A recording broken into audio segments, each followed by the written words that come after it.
नमस्ते दोस्तों। आज सुनिए सत्यजीत रे की लिखी हुई कहानी सहपाठी। तो शुरू करते हैं कहानी सहपाठी। अभी सुबह के 9:15 बजे हैं।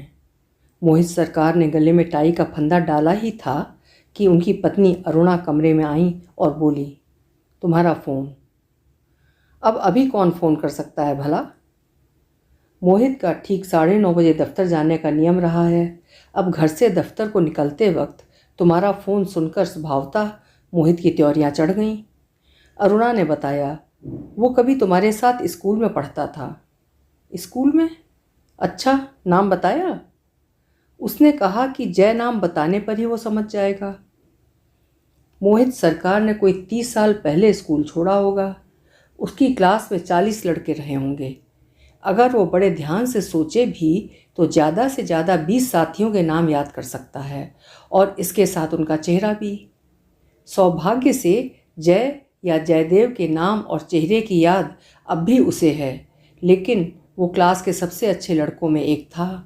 गोरा सुंदर सा चेहरा, पढ़ने लिखने में होशियार, खेलकूद में भी आगे, हाई जंप में अव्वल। कभी कभी वो ताश के खेल भी दिखाया करता और हाँ, कैसे बियांका की आवृत्ति में उसने कोई पदक भी जीता था।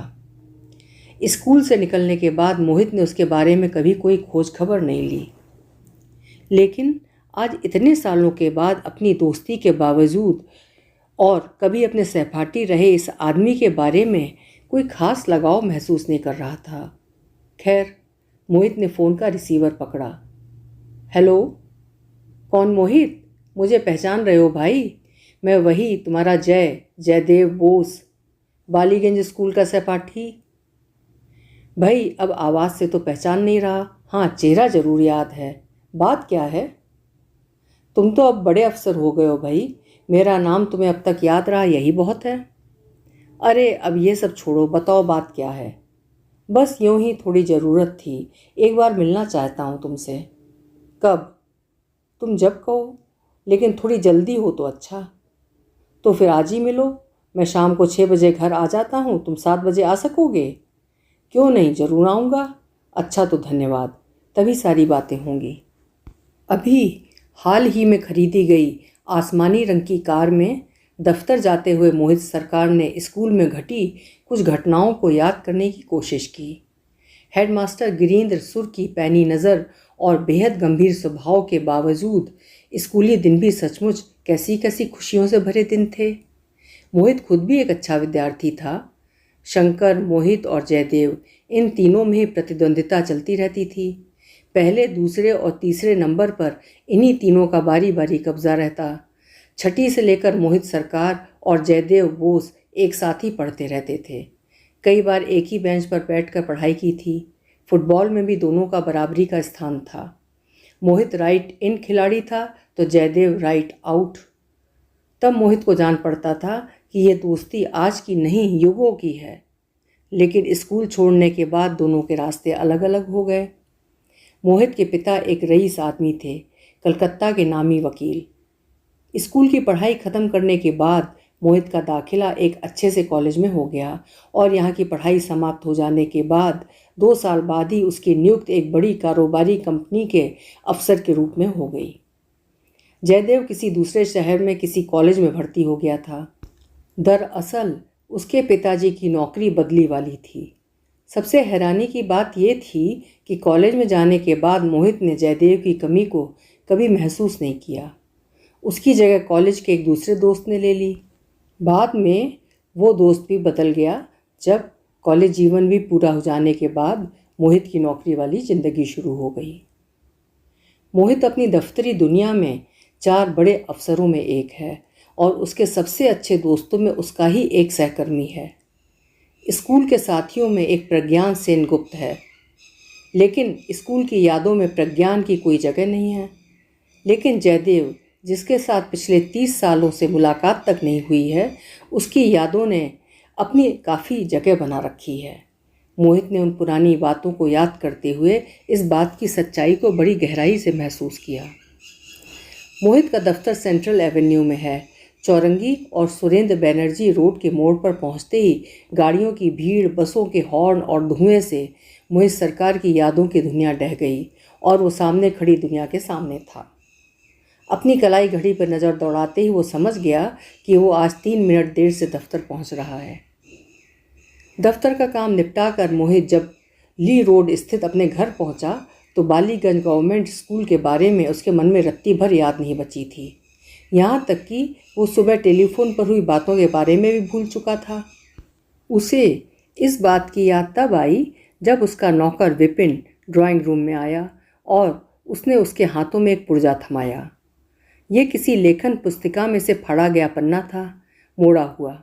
इस पर अंग्रेजी में लिखा था, Jaydev Bose as per appointment.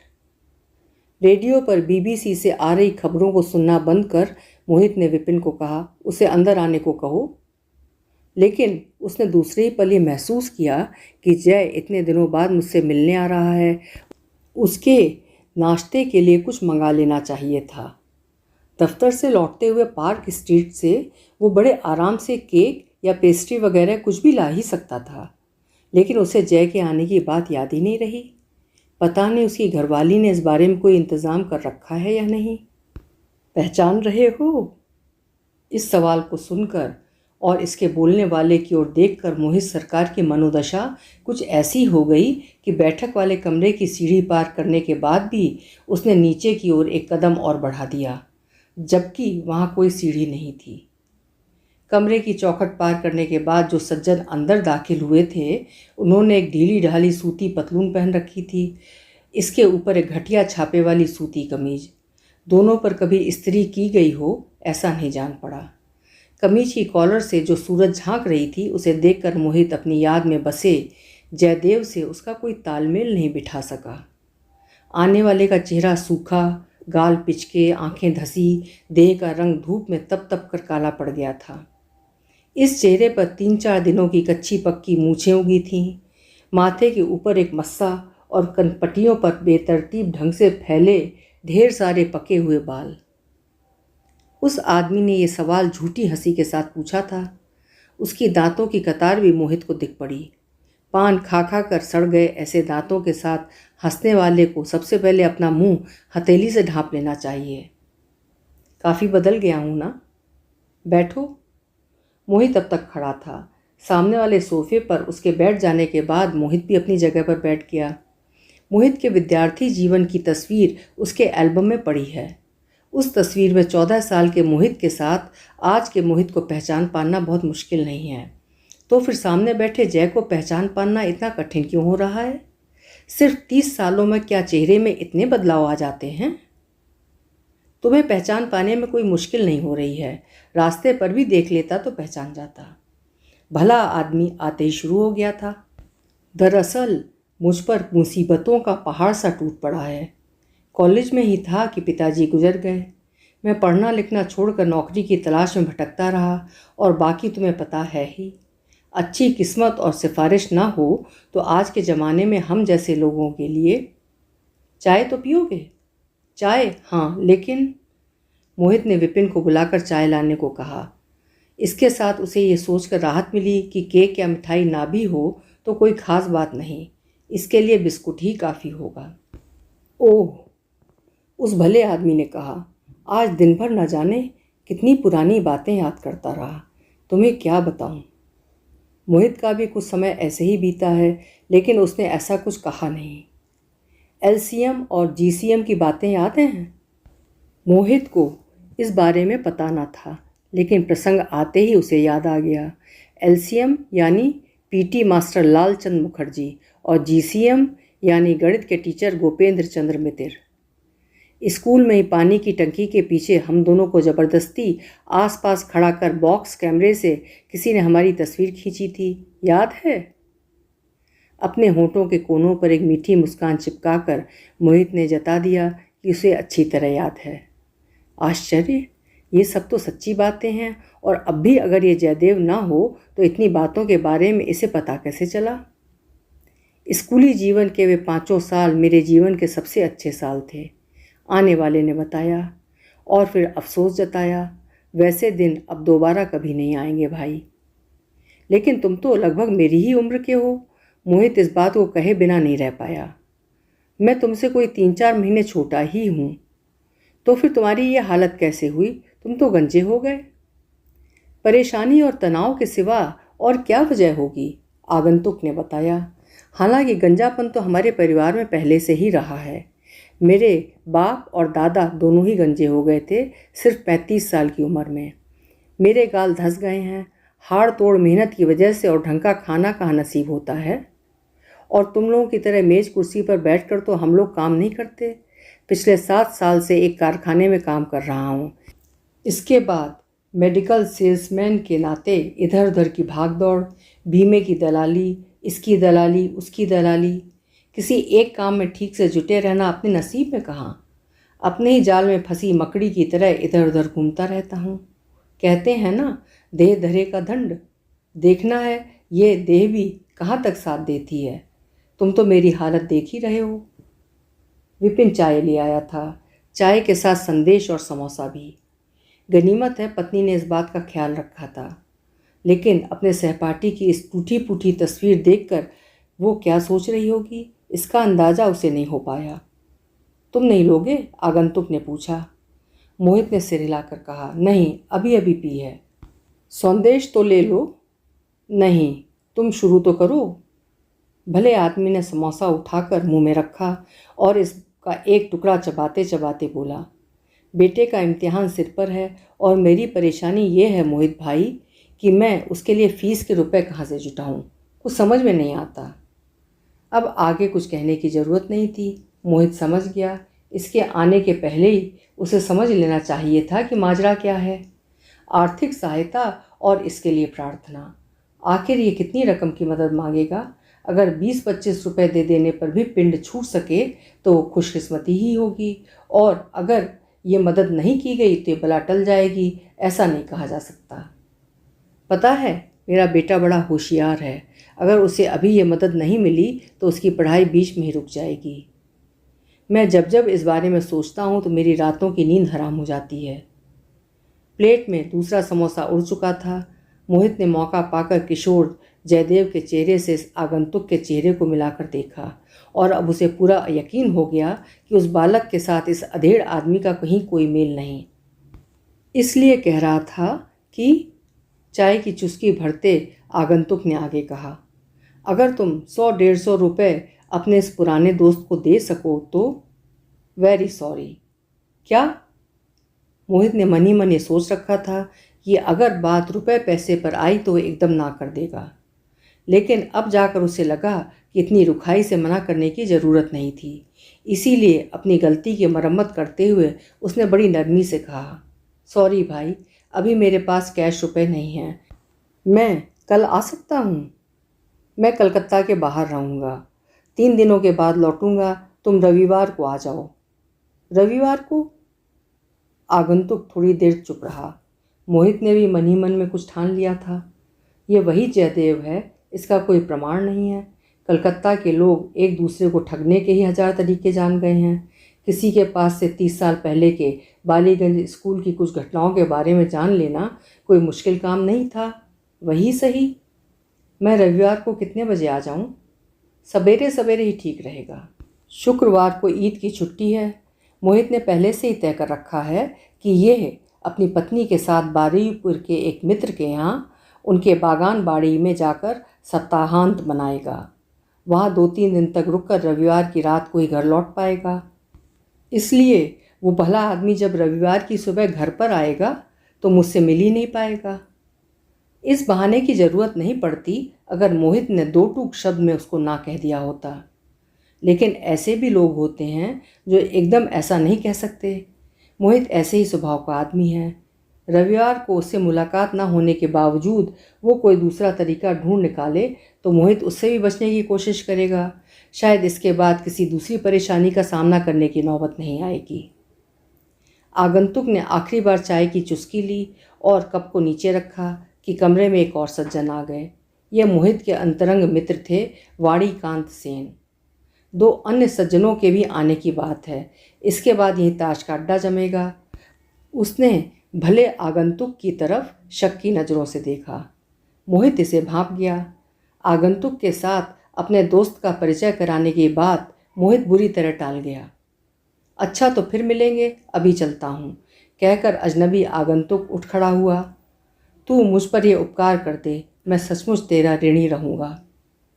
उस भले आदमी के चले जाने के बाद वाणीकांत ने मोहित की ओर हैरानी से देखा और पूछा, ये आदमी तुमसे तू कहकर बातें कर रहा था, बात क्या है? इतनी देर तक तो तुम ही कहता रहा था, बाद में तुम्हें सुनाने के लिए ही अचानक तू कह गया। कौन है ये आदमी?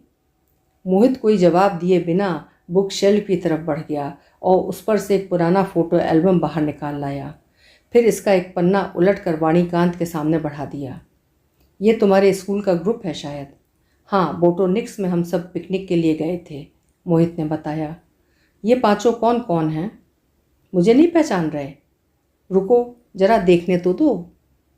एल्बम को अपनी आंखों के थोड़ा नज़दीक ले जाते हुए बड़ी आसानी से वाणीकांत ने अपने मित्र को पहचान लिया। अच्छा, अब मेरी बाईं ओर खड़े इस लड़के को अच्छी तरह देखो। तस्वीर को अपनी आंखों के कुछ और नज़दीक लाकर वाणीकांत ने कहा, हाँ देख लिया। अरे यही तो है वो भला आदमी जो अभी अभी यहाँ से उठकर गया है, मोहित ने बताया। स्कूल से ही तो जुआ खेलने की लत नहीं लगी है इसे। एल्बम को तेजी से बंद कर उसे सोफे पर फेंकते हुए वाणीकांत ने फिर कहा, मैंने इस आदमी को कम से कम 30-32 बार रेस के मैदान में देखा है। तुम ठीक कह रहे हो, मोहित सरकार ने हामी भरी और इसके बाद आगंतुक के साथ क्या क्या बातें हुई इस बारे में बताया। अरे थाने में खबर कर दो, वाणीकांत ने उसे सलाह दी। कलकत्ता अब ऐसे ही चोरों, लुटेरों और उचक्कों का डिपो हो गया है। इस तस्वीर वाले लड़के का ऐसा पक्का जुआरी बन जाना नामुमकिन है, असंभव। मोहित होले से मुस्कुराया और फिर बोला, रविवार को जब मैं उसे घर पर नहीं मिलूंगा तो पता चलेगा। मुझे लगता है इसके बाद वो इस तरह की हरकतों से बाज आएगा। अपने बारुईपुर वाले मित्र के यहाँ पोखर की मच्छी, पोल्ट्री के ताजे अंडे और पेड़ों में लगे आम, अमरूद, जामुन, डाब और सीने से तकिया लगाकर ताश खेलकर तन मन की सारी थकान और जकड़न दूर कर मोहित सरकार रविवार की रात 11 बजे जब अपने घर लौटा तो अपने नौकर विपिन से उसे खबर मिली कि उस दिन शाम को जो सज्जन आए थे वे आज सुबह भी घर आए थे। कुछ कहकर गए हैं? जी नहीं, विपिन ने बताया। चलो जान बची, एक छोटी सी जुगत से बड़ी बला टली, अब वो नहीं आएगा, पिंड छूटा। लेकिन नहीं, आफत रात भर के लिए ही टली थी। सुबह दूसरे दिन यही कोई 8 बजे मोहित जब अपनी बैठक में अखबार पढ़ रहा था तो विपिन ने उसके सामने एक और तहाया हुआ पुर्जा लाकर रख दिया। मोहित ने उसे खोलकर देखा। वो 3 लाइनों वाली चिट्ठी थी। भाई मोहित, मेरे दाएं पैर में मोच आ गई है, इसलिए बेटे को भेज रहा हूँ। सहायता के तौर पर जो थोड़ा बहुत बन सके इसके हाथ में दे देना, बड़ी कृपा होगी। निराश नहीं करोगे, इस आशा के साथ, इति तुम्हारा जय। मोहित समझ गया अब कोई चारा नहीं है, जैसे भी हो थोड़ा बहुत देकर जान छुड़ानी है। यह तय कर उसे नौकर को बुलाया और कहा, ठीक है, छोकरे को बुलाओ। थोड़ी देर बाद ही एक 13-14 साल का लड़का दरवाजे से अंदर दाखिल हुआ। मोहित के पास आकर उसने उसे प्रणाम किया और फिर कुछ कदम पीछे हटकर चुपचाप खड़ा हो गया। मोहित उसकी तरफ कुछ देर बड़े गौर से देखता रहा, उसके बाद कहा, बैठ जाओ। लड़का थोड़ी देर तक किसी उधेड़बुन में पड़ा रहा, फिर सोफे के किनारे अपने दोनों हाथों को गोद में रखकर बैठ गया। मैं अभी आया। मोहित ने दूसरे तल्ले पर जाकर अपनी घरवाली के आंचल से चाबियों का गुच्छा खोला। इसके बाद अलमारी खोलकर 50 रुपए के 4 नोट बाहर निकाले। इन्हें एक लिफाफे में भरा और अलमारी बंद कर नीचे बैठक खाने में वापस आया। क्या नाम है तुम्हारा? जी, संजय कुमार बोस। इसमें रुपए हैं, बड़ी सावधानी से ले जाना होगा। लड़के ने सिर हिलाकर हामी भरी। कहाँ रखोगे? इधर ऊपर वाली जेब में। ट्रॉम से जाओगे या बस से? जी पैदल। पैदल? तुम्हारा घर कहाँ है? मिर्ज़ापुर स्ट्रीट में। भला इतनी दूर पैदल जाओगे? पिताजी ने पैदल ही आने को कहा है। अच्छा, तो फिर एक काम करो, तुम 1 घंटा यहीं बैठो, ठीक है। नाश्ता कर लो, यहाँ ढेर सारी किताबें हैं, इन्हें देखो। मैं 9 बजे दफ्तर निकलूँगा। मुझे दफ्तर छोड़ने के बाद मेरी गाड़ी तुम्हें तुम्हारे घर छोड़ देगी। तुम ड्राइवर को अपना रास्ता बता सकोगे ना? मोहित ने पूछा। लड़के ने सिर हिलाकर कहा, जी हाँ। मोहित ने विपिन को बुलाया और इस लड़के संजय बोस के लिए चाय वगैरह लाने का आदेश दिया। फिर दफ्तर के लिए तैयार होने ऊपर अपने कमरे में चला आया। आज वो अपने को बहुत ही हल्का महसूस कर रहा था और साथ ही बहुत ही खुश। जय को देखकर पहचान न पाने के बावजूद उसके बेटे संजय में उसने अपना 30 साल पुराना सहपाठी पा लिया था। अभी आप सुन रहे थे सत्यजीत रे की लिखी हुई एक बेहद सुंदर कहानी सहपाठी। आशा है आपको कहानी ज़रूर पसंद आई होगी। फिर मिलेंगे इसी तरह किसी अच्छी कहानी के साथ। आपका समय शुभ हो, सुंदर हो।